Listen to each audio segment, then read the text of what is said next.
Amén. Primera de Samuel capítulo 17 verso 54. Y tomó David la cabeza del filisteo después de haberlo derrotado a Goliat y la trajo a Jerusalén, pero las armas de él las puso en su tienda. Y cuando Saúl vio a David que salía a encontrarse con el filisteo, dijo a Abner, general del ejército: Abner, ¿de quién es hijo ese joven? Y Abner respondió: vive tu alma, oh rey, que no lo sé. Y el rey dijo: pregunta, ¿de quién es hijo ese joven? Y cuando David volvía de matar al filisteo, Abner lo tomó y lo llevó delante de Saúl, teniendo David la cabeza del filisteo en su mano. Y le dijo Saúl: muchacho, ¿de quién eres hijo? Y David respondió: yo soy hijo de tu siervo Isaí de Belén. Hoy yo voy a hablar de quién es hijo ese muchacho.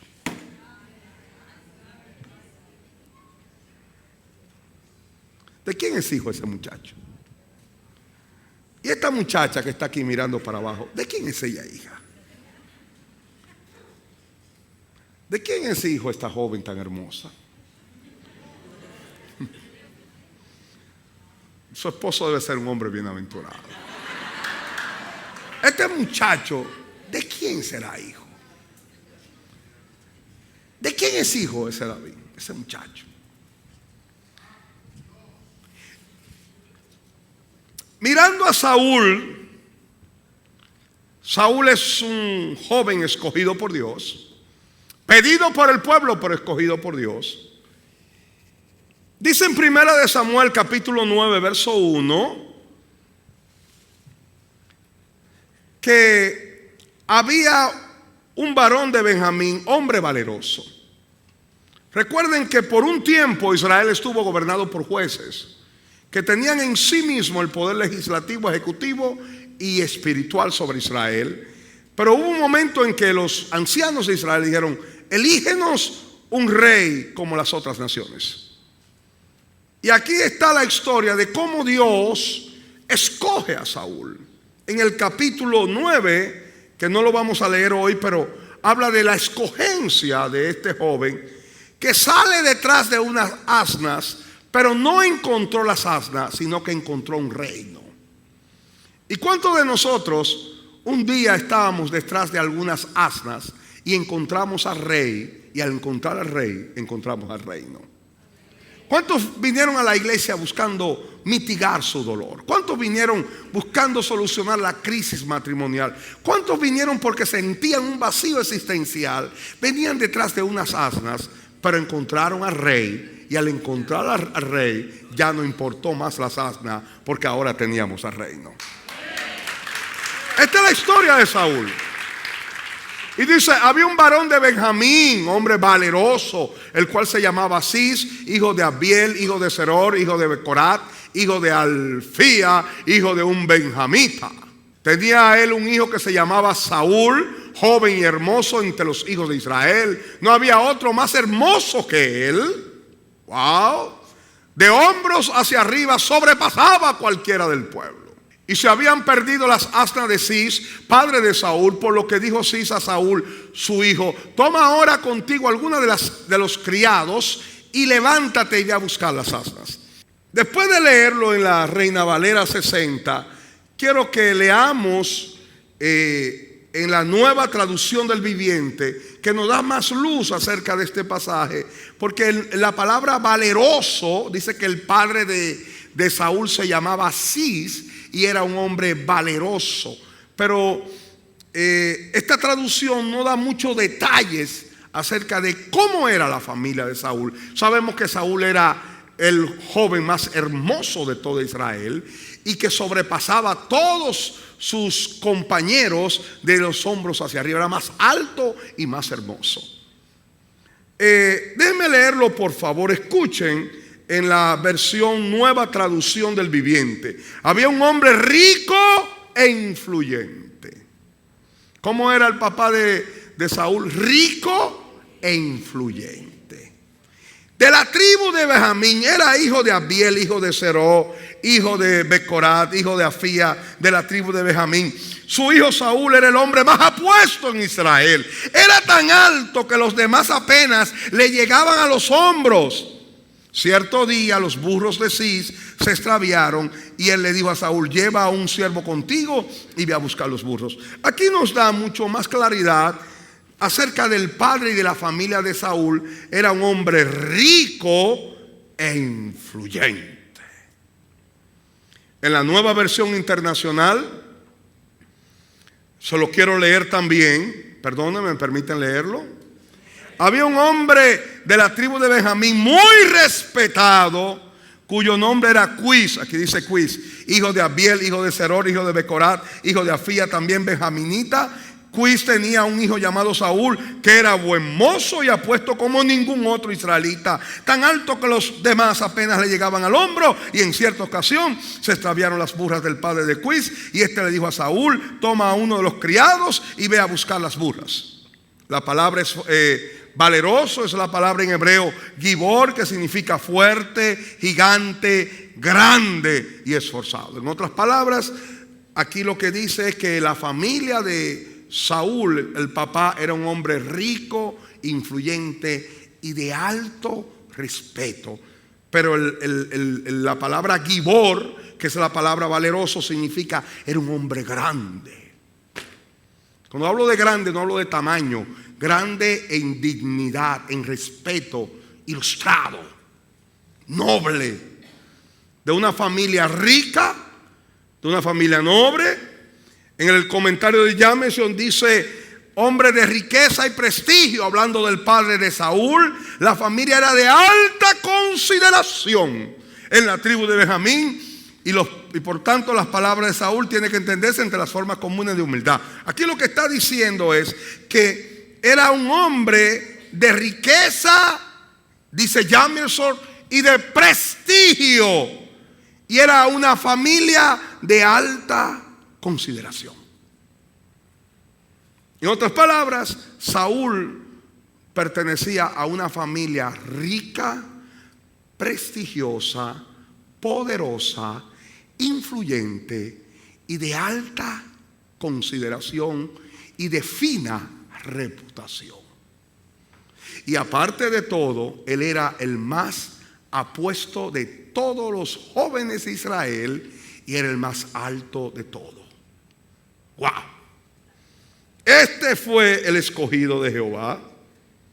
Dice el comentario del diario Vivir que en los tiempos de Saúl, en los tiempos antiguos, el ser dueño de asnas era símbolo de riqueza. Las asnas eran posesiones de alto valor, y tener varias asnas da o indica, es atisbo de poseer grandes riquezas. Los ricos tenían muchas asnas, y entre las tantas asnas se le perdieron algunas, porque al que tiene mucho, algo se le sale, ¿no?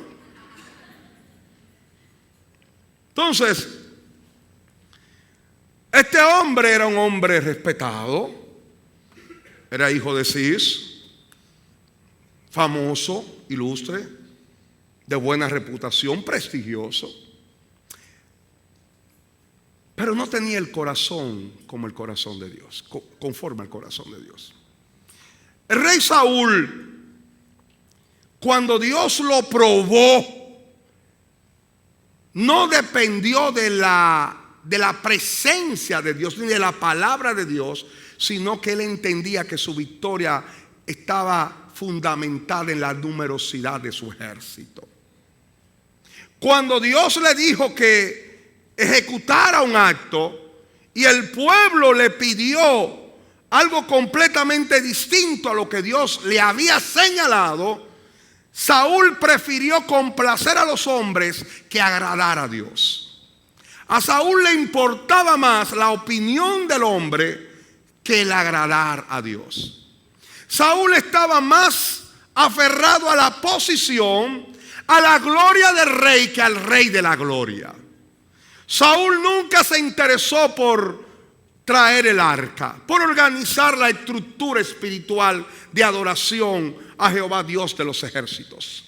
Saúl no tenía el corazón conforme al corazón de Dios. Él amaba el esplendor, él amaba el reino, él amaba la posición. Dice que tenía 2,000 hombres como guardaespaldas. Y él amaba todas esas cosas. Él se aferró a todas esas cosas. Y por ende se desconectó de Dios porque prefirió agradar a los hombres y no agradar a Dios. En el lado contrario estaba David. David amaba a Dios y tenía un corazón conforme al corazón de Dios. David estaba aferrado al rey, no a las riquezas del reino. Dios le dijo a Saúl: te voy a desechar y voy a escoger un varón conforme a mi corazón. Ustedes conocen la historia de cómo el Señor mandó al profeta Samuel a Belén. Y entre las familias de Belén, escoge la familia de Isaí. Isaí tenía 7 hijos, en otros dicen 8, y dice que el menor de esa familia se llamaba David y estaba pastoreando las ovejas. El menor de la casa, el de menor prestigio, el de menor reputación, era aquel que ejercía la labor de pastor de ovejas. El mayor y todos los hermanos trabajaban en otras funciones dentro de la casa, pero al de menor rango, al de menor posición, se le daba la responsabilidad de pastorear las ovejas. Por esa razón, cuando Samuel llega a ungir uno de los hijos de Isaí, David no es invitado, sino que David está en el campo pastoreando a las ovejas. Pero Samuel tomó todo el redoma, todo el cuerno, y lo derramó sobre David. Y dice la palabra que el Espíritu de Dios vino sobre David y Dios lo ungió para ser rey sobre toda la nación. David no salió al palacio, David inmediatamente fue de nuevo a pastorear ovejas. Porque una cosa es cuando Dios te unge y una cosa es cuando Dios cumple la palabra de unción que está sobre ti. En ese mismo momento en que el Espíritu de Dios viene sobre David, el Espíritu de Dios también se aparta de Saúl, por cuanto Saúl desechó a Dios, Dios desechó a Saúl, valga la redundancia, y dice que un espíritu malo de parte de Jehová vino sobre Saúl. Primera de Samuel, capítulo 16, verso 14. Dice la palabra: y el espíritu de Jehová se apartó de Saúl y le atormentaba un espíritu malo de parte de Jehová. Donde no está Dios, está el otro. Y donde está el otro, no puede estar Dios. Así que el diablo y Dios no pueden estar en un mismo cuerpo. Y los criados de Saúl le dijeron: he aquí ahora un espíritu malo de parte de Dios te atormenta. Diga pues nuestro Señor a tus siervos que están delante de ti, que buscan a alguno que sepa tocar el arpa, para que cuando esté sobre ti el espíritu malo de parte de Dios, él toque con su mano y tengas alivio. Y Saúl respondió a sus criados: buscadme pues ahora alguno que toque bien y traédmelo. Entonces uno de los criados respondió diciendo: he aquí yo he visto a un hijo de Isaí de Belén que sabe tocar y es valiente y vigoroso y hombre de guerra, prudente en sus palabras y hermoso, y Jehová está con él. Y Saúl envió mensajero a Isaí diciendo: envíame a David tu hijo, el que está con las ovejas. Y tomó Isaí un asno cargado de pan con una vasija de vino y un cabrito, y lo envió a Saúl por medio de David su hijo. Y viendo David a Saúl, estuvo delante de él, y él le amó mucho y le hizo su paje de armas. Aquel que le cargaba las armas, el escudo. Amén. Y cuando el espíritu malo de parte de Dios venía sobre Saúl, David tocaba el arpa y tocaba con su mano, y Saúl tenía alivio y estaba mejor, y el espíritu malo se apartaba de él. El espíritu de Dios se separa de Saúl, pero cuando el espíritu malo lo atormenta, David empieza a tocar el arpa, y el espíritu que estaba en el rey entonces salía y mitigaba la angustia. Porque donde está la presencia del Espíritu de Dios, allí hay libertad. Y Satanás no puede mantenerse en pie delante de la gloriosa presencia de Dios. No era las melodías del arpa lo que liberaban a Saúl. Era la unción que estaba sobre el David que tocaba el arpa. Ustedes conocen la historia. Eso fue en el capítulo 16. En el mismo capítulo 17 se forma la guerra entre los filisteos y los israelitas. Y Isaí envía a sus 3 primeros hijos. Y después envía a David con alimentos para ellos. Y cuando David llega, hay un gigante llamado Goliat, una estructura de acero, un hombre imponente, un paladín imbatible, que está blasfemando durante 40 días, 2 veces al día, contra el Señor y contra el pueblo de Israel. Y en el verso 25 dice: y cada uno de los de Israel decía: ¿no habéis visto a aquel hombre que ha salido? Él se adelanta a provocar a Israel. Y él le dice: ¿no hay un hombre que pelee conmigo? No hay nadie. Si ustedes me pueden vencer, nosotros les serviremos a ustedes. Pero si yo lo puedo vencer a ustedes, o yo puedo vencer al escogido, ustedes nos servirán a los filisteos. Y él provocaba continuamente por 40 días. Pero allí llegó David en el momento de Dios. Y cada uno de los de Israel decía: ¿no habéis visto a aquel hombre que ha salido? Y él se adelanta para provocar a Israel. Pero Israel estaba tembloroso. Israel estaba intimidado, empezando por el rey. Hasta todos los hombres armados y valientes de Israel temían a este gigante. Él se adelanta a provocar a Israel. Al que le venciera el rey, ¿cuáles eran los galardones de aquel que pueda vencer a este gigante? El rey le enriquecerá con grandes riquezas. Diga conmigo: le darán riquezas. Le dará su hija. Será convertido en el yerno del rey. Y le eximirá de tributos a la casa de su padre en Israel. David empezó a hablar. Ustedes conocen la historia. Su hermano le dice: ¿qué tú haces aquí hablando? Yo conozco la malicia de tu corazón. Dios había dicho que el corazón de David era conforme al corazón de Dios. Pero su hermano dice: tu corazón tiene malicia. Siempre los hombres te dicen lo contrario a lo que Dios te dice. Pero no importa lo que el hombre diga de ti. La verdadera realidad es lo que Dios dice de ti. David venció a Goliat. Le cortó la cabeza. Estamos en el capítulo 17. Y cuando David se acerca, Saúl le dice a Abner, su general: ¿de quién es hijo este muchacho? Un momento aquí. Porque en el capítulo 16 ya Saúl lo conocía. Ya él era su paje de armas. Incluso dice en el capítulo 16 que él le mandó a decir a Isaí que le mandara a su hijo que estaba con las ovejas. ¿Cómo es esto? ¿Por qué Saúl no reconoce a David? Algunos dicen, porque es una de las grandes interrogantes bíblicas, ¿cómo Saúl no puede reconocer a aquel que le sirvió como su paje de armas? ¿Cómo es posible esto? Algunos dicen, bueno, David era un imberbe, era un muchachito cuando tocaba, y quizás ahora cuando él va a la guerra contra Goliat, ya él ha crecido y ha cambiado. Es una explicación la cual yo no estoy muy de acuerdo.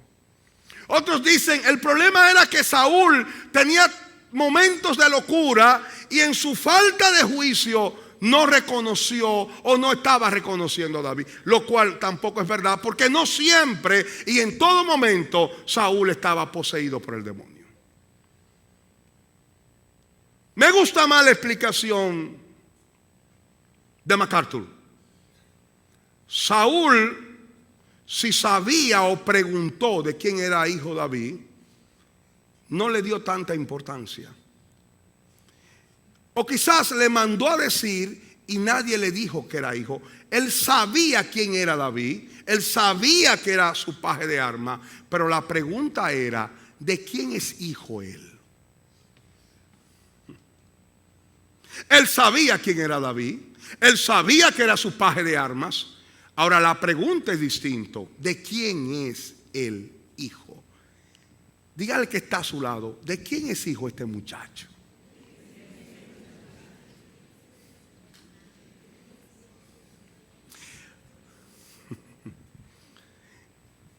¿De qué jurunela salió ese muchacho? Perdónenme la expresión, amado. ¿Me perdonan? ¿De qué jurunela salió? ¿De quién es hijo este muchacho? Él sabe quién es David. Pueden imaginarse, tú eres dueño de una empresa, tiene un buen empleado al cual tú lo estimas mucho porque es eficiente, porque hace su labor, pero tú no sabes y ni conoces su familia, ni te interesa su familia. No te importa tu familia. Cuando dice la palabra que Saúl amó mucho a David, lo que dice que lo llegó a estimar, lo estimó como siervo. Porque cada vez que el espíritu malo lo perturbaba, David era el instrumento de Dios para mitigar su angustia. ¿Por qué se interesó Saúl en la alcurnia, en la estirpe de David? Porque ahora el que vencía a Goliat se iba a convertir en su yerno. Y ahora las cosas son distintas. Ahora yo quiero saber quién es el papá de este muchacho.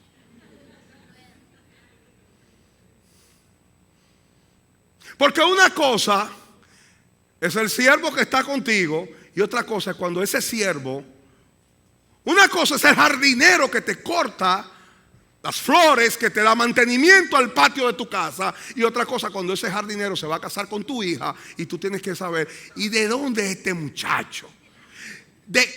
¿Cuál es el apellido tuyo, Ramírez? Pero ¿cuál es Ramírez? ¿De dónde son esos Ramírez? Perdóname si aquí hay algún Ramírez. Ay, gloria a Dios. ¿De dónde? Diga que está a su lado, ¿quién es hijo este muchacho? ¿De quién es hijo este muchacho?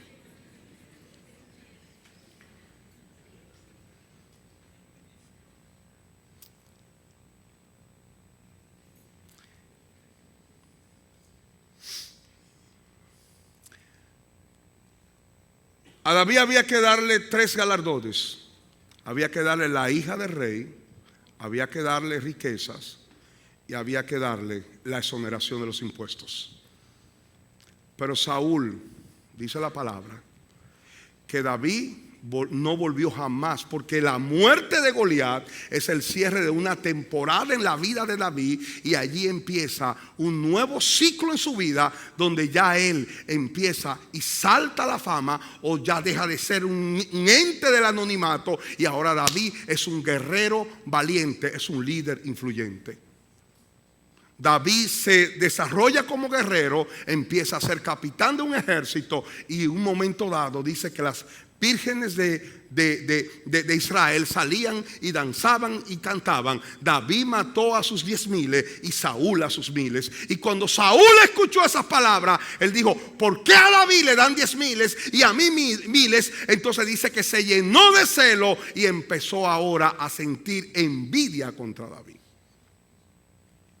Viene la pregunta, ¿qué tiempo pasó desde que David mató a Goliat hasta que David se convirtió en un capitán, guerrero, valiente, vencedor de 10,000 filisteos? ¿Meses? ¿Años? No lo sé. Pero viene la segunda pregunta, ¿por qué Saúl no cumplió su promesa de darle su hija? Porque si él dijo, el que vence a Goliat, le voy a entregar mi hija Merab, el que vence a Goliat, le voy a exonerar los impuestos y lo voy a galardonar con grandes riquezas? ¿Por qué no lo cumplió? ¿Por qué? ¿Qué tiempo pasó entre el David que venció a Goliat y el David que se convirtió en un capitán, héroe y matador de 10,000 filisteos? Posiblemente pasaron años, no lo sé. ¿Qué pasó? ¿Por qué Saúl no cumplió? ¿Cuántos saben que la Biblia es su propio intérprete? ¿Cuántos quieren saber cuál fue la causa? Primera de Samuel capítulo 18 verso 17. Entonces dijo Saúl a David: he aquí yo te daré Merab mi hija por mujer, con tal de que me seas hombre valiente y pelees la batalla de Jehová. Él le dijo: yo sé que hay una promesa que yo no he cumplido. Con tal de que me seas hombre valiente y pelees las batallas de Jehová. Mas Saúl decía: no será mi mano contra él, sino que será contra él la mano de los filisteos. Pero David respondió a Saúl: ¿quién soy yo? ¿O qué es mi vida o la familia de mi padre en Israel para que yo sea yerno del rey? ¿Usted sabe por qué no le dieron a Merab como esposa? Porque David no venía de una familia ilustre, venía de una familia pobre e insignificante. Entre los ascendientes de David estaba Raab, que era una ramera que vivía en Jericó. Era descendiente de una ramera. Y entre los ascendientes de David estaba una moabita que era viuda. Y en Israel las mujeres viudas no eran consideradas con la misma dignidad que las mujeres que se casaban vírgenes. Incluso les era prohibido a los sacerdotes casarse con mujeres viudas. David, descendiente de una ramera, descendiente de una moabita, los moabitas eran promiscuos sexualmente, descendiente de un pueblo enemigo de Dios y descendiente de una viuda, que era Ruth la moabita. Su familia era pobre, insignificante. ¿Y quién soy yo? ¿Y quién es mi familia? Verso 19. Y llegando el tiempo en que Merab, hija de Saúl, se había de dar a David, ¿a quién se la dio? Se la dio a otro. No se la dieron. Quizás Saúl dijo: cada pan tiene su queso, y mi hija no se casa con ese pobre. Verso 20. Pero Mical, la otra hija de Saúl, amaba a David, y fue dicho a Saúl y le pareció bien a sus ojos. Y Saúl dijo: yo se la daré para que le sea por lazo y para que la mano de los filisteos sea contraria. En otras palabras, él quería que David muriera en la batalla para ni siquiera casarse con Mical. Dijo pues Saúl a David por segunda vez: tú serás mi yerno hoy. Y mandó Saúl a su siervo hablar en secreto a David diciendo: he aquí el rey te ama y todos sus siervos te quieren bien. Sé pues yerno del rey. Mire la respuesta de David. Los criados de Saúl hablaron estas palabras a los oídos de David. David dijo: ¿os parece a vosotros que es poco ser yerno del rey, siendo yo un hombre pobre y de ninguna?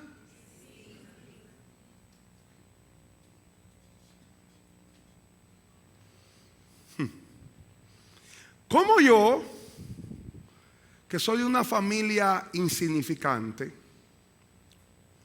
Porque hasta este momento David había entendido que Saúl no le había dado a Merab como él había prometido, porque él no tenía el nivel ni la dignidad en cuanto a su estirpe para ser yerno del rey. Los criados de Saúl le dieron las respuestas diciendo: tales palabras ha dicho David.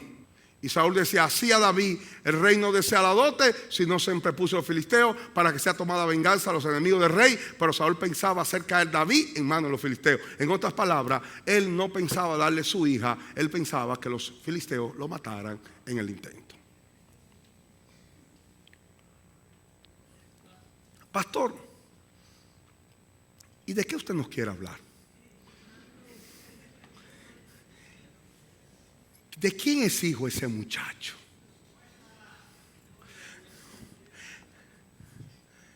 Yo quiero hablar de algo que pasó en estos tiempos, de lo que llamamos segregación social.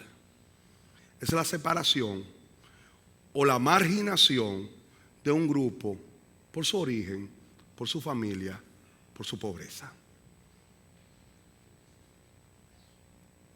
Es cuando en el fondo algunas personas se consideran superior a otras porque vienen de una familia de alta estirpe o de alto nivel. Por el otro lado, hay un David que dice: ¿y quién es mi familia? ¿Y quién soy yo? Yo soy un pobre para ser el yerno del rey. Una cosa es la humildad y otra cosa es el sentimiento de inferioridad.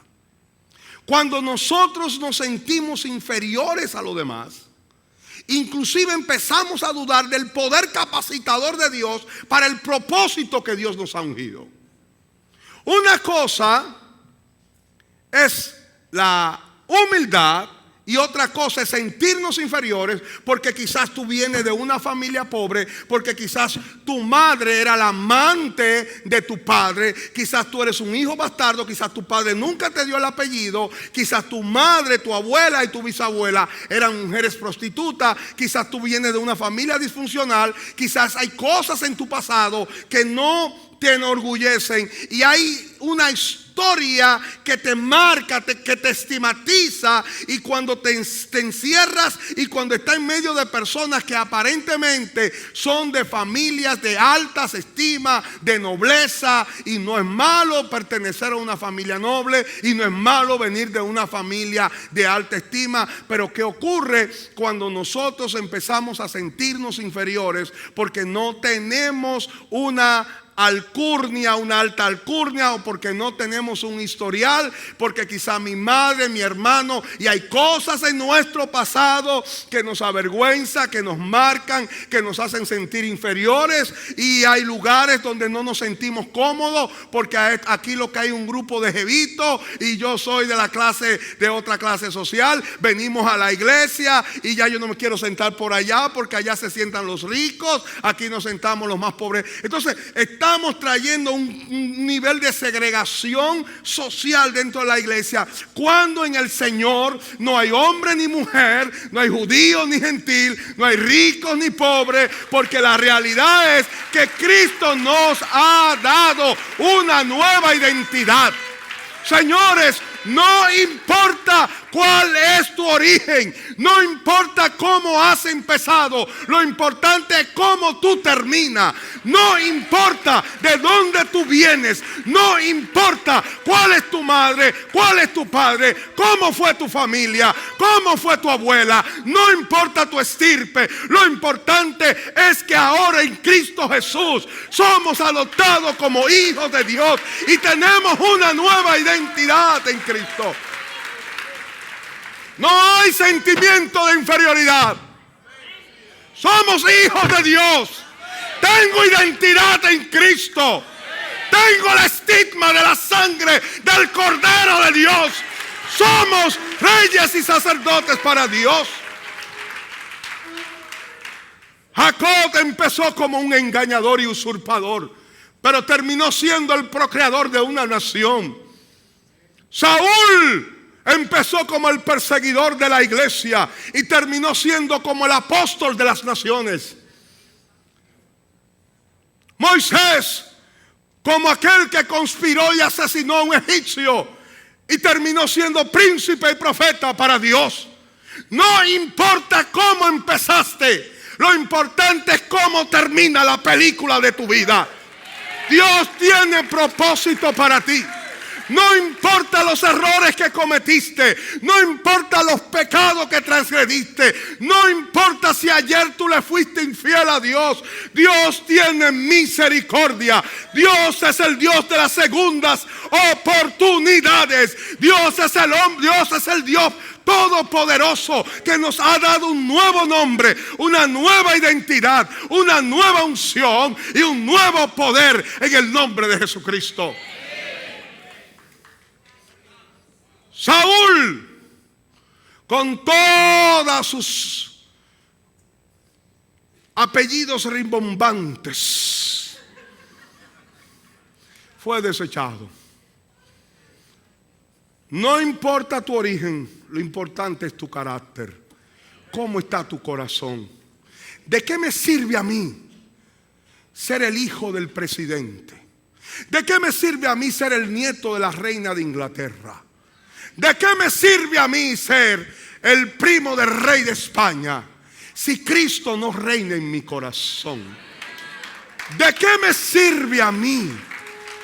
Oye bien, Jesús dijo que saliste a veis en el desierto, cuando hablando de Juan el Bautista, a un hombre vestido con ropas espléndidas.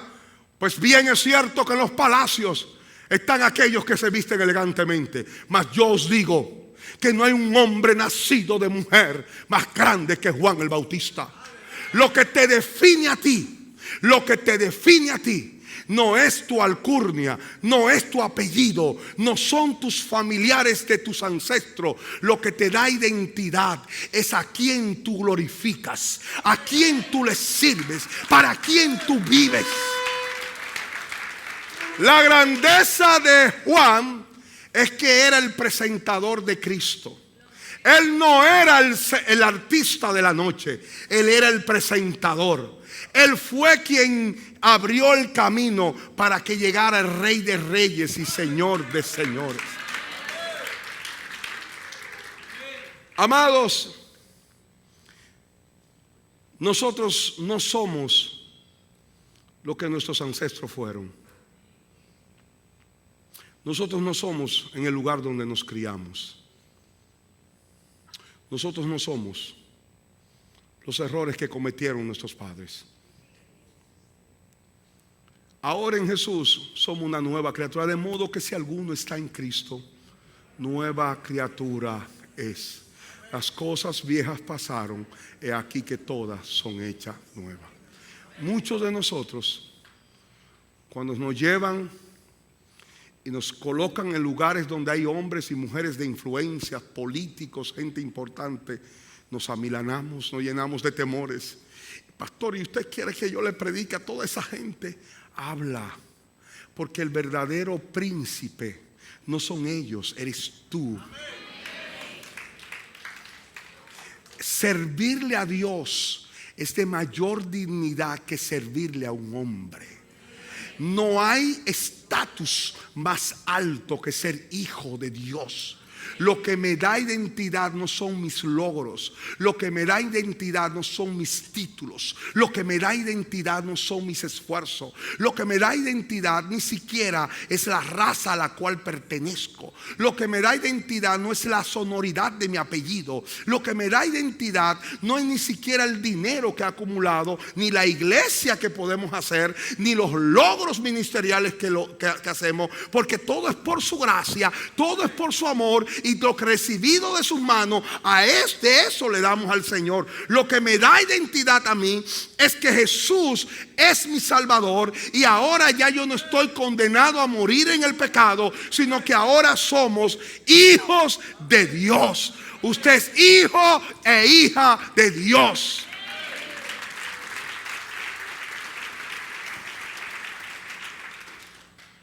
Señale que está a su lado y dígale: ¿de quién es? ¿De qué hijo? ¿De quién es hijo este muchacho, muchacha? ¿De quién es? ¿De dónde salió? Yo te voy a decir de dónde salió. Nació comprado por la sangre de Cristo. Está ungido con el aceite del Espíritu Santo.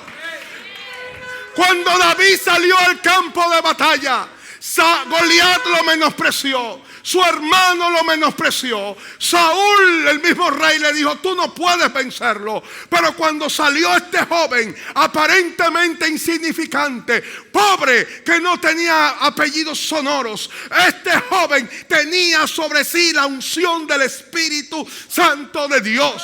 Por eso cuando él se enfrentó a Goliat, Goliat venía con escudo, Goliat venía con pavés, Goliat venía con espada, Goliat venía con jabalina, Goliat tenía una greba de bronce, tenía un escudo, tenía todo su cuerpo revestido de metal. Y él dice: ¿cómo este muchacho viene con una onda y un palito? Y David le dijo: el problema, Goliat, es que tú no sabes cuál es mi arma secreta. Tú vienes contra mí con espada y jabalina, pero yo vengo a ti en nombre de Jehová de los ejércitos, a quien tú has provocado. ¡Aleluya! ¡Aleluya! aleluya. Aleluya, aleluya, aleluya, aleluya, aleluya, aleluya. Hay victoria en la sangre de Jesús. Hay victoria en la sangre de Jesús. Hay victoria en Cristo. ¿Por qué estoy hablando de esto? Porque he notado que muchos hermanos tienen un pasado de vergüenza. Cuando vienen a Cristo, su pasado es como un freno que le impide avanzar. Pastor, yo nunca fui reconocido por mi padre, dicen algunos. Yo vi a mis hermanos en buenos vehículos, estudiando en las mejores universidades, y yo cogiendo concho, bola, y estudiando en las universidades más baratas, quizás con crédito. Yo vi a mis hermanos viajar, usar las mejores ropas, y yo vestía de lo que sobraba, de lo que ellos dejaban, me la traían. Y eso le da a uno o a la persona un sentimiento de inferioridad muy profundo, porque ese niño no entiende por qué su papá ama más a sus otros hermanitos que a él. No lo entiende. Muchos niños no entienden por qué Santa Claus o el niño Jesús en Santiago al vecino, al que vive en la esquina, le trajo un trencito, le trajo un peluche gigante, y a él le regalaron un yoyo de tapita. Él no entiende eso. Él no comprende por qué hay diferencia en la fábrica de juguetes de Santa Claus. ¿Qué fue lo que pasó? Él no entiende esas cosas. Él no entiende muchas cosas porque vivimos y nacemos en una sociedad que nos ha cercenado y separado y mutilado en grupos sociales. Y cuando venimos al Señor, algunos se sienten inferiores, otros buscan sobresalir, pero en el fondo es un sentimiento de inferioridad canalizado de una manera distinta. Y hay gente que tú ves que quieren sobresalir en la iglesia, pero no es porque realmente se sienten superior, sino porque en el fondo se sienten inferiores y quieren ser vistos. Hasta que Cristo es revelado en nuestras vidas, y ya yo no tengo que buscar el aplauso de los hombres, y ya yo no tengo que buscar la aprobación de nadie, pues en Cristo yo soy aprobado por la sangre de Jesús. Y esto no tiene nada que ver conmigo, esto no tiene que ver con mi papá, esto no tiene que ver con lo que yo hago, esto no tiene que ver conmigo mismo, esto no tiene que ver con las notas que yo saqué en la universidad, esto no tiene que ver con nada, esto tiene que ver con lo que Dios y lo que Jesús hizo por mí y por ti en la cruz del Calvario. Si la iglesia entendiera la cruz, no había tantos inconvenientes entre nosotros. ¿De quién es hijo ese muchacho? Ese hijo de Isaí. ¿De dónde? De Isaí. Ay, Belén. Belén no es una ciudad próspera. Yo estuve en Belén. ¿De dónde? De Belén. Y a ese lo voy a casar con Merá, mi niña tan linda, de la alta sociedad. ¿Cómo es posible? Con eso. Mira, hermano, lo que es la vida, la unción y el propósito y la gloria estaba no con Saúl, era con David. Porque a veces Dios derrama este perfume en vasos de barro.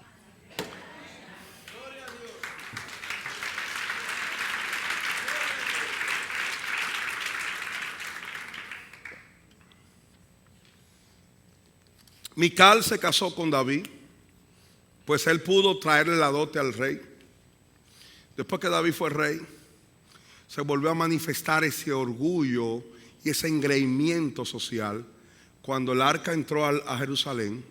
Miren las palabras que dijo Mical. Dice que David se despojó de sus ropas reales y empezó a danzar delante de las siervas. Mira lo que le dijo. ¡Qué bien has quedado, el rey de Israel! Bailando como cualquiera delante de las criadas. Lo que le dolió a ella fue que David danzó delante de los de abajo. Y cuando tú tienes a Cristo, y cuando tú sabes, señores, que todo se lo debe a Él, no hay ni arriba ni abajo, todos somos iguales.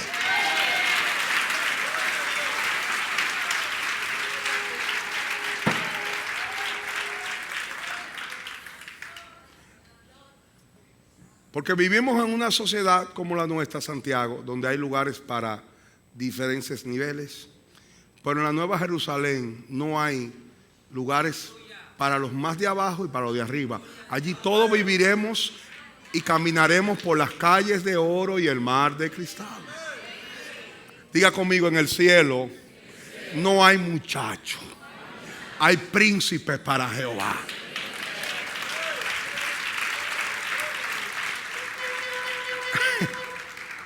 Y David le dijo estas palabras: delante de Jehová he danzado. El Dios que me escogió a mí como rey en lugar de tu papá. Y te voy a decir esto, y aún me voy a hacer más vil. Tú me viste a mí danzando delante de las criadas. Ahora es que voy a danzar. Ahora es que voy a danzar. Ahora es que me voy a humillar. Ahora es que me voy a humillar. Queridos hermanos, no importa dónde los inviten, sea en una fonda o sea en el más caro de los restaurantes, en el lugar donde estén los más poderosos, allí donde usted está, antes de comer, levante sus manos y diga: Señor, gracias, porque tú eres el Dios que me provee. Y el que se quiera reír, que se ría. Y el que se quiera burlar, que se burle. Pero Jehová es aquel que me lo ha dado todo, y a Él sea toda la gloria. Vamos poniendo en pie, amados.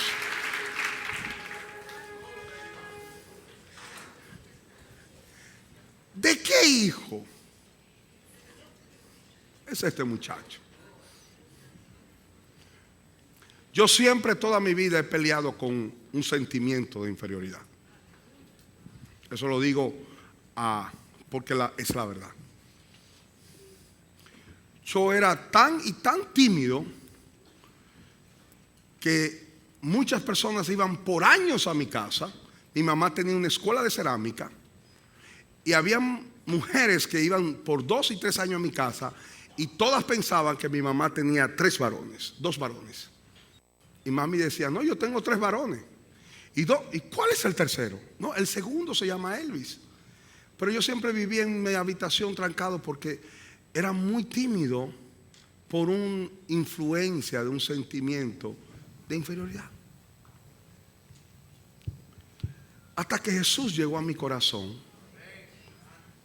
y Jesús me reveló que yo no me tenía que sentir inferior a nadie, porque en Cristo ni soy mayor ni menos que nadie.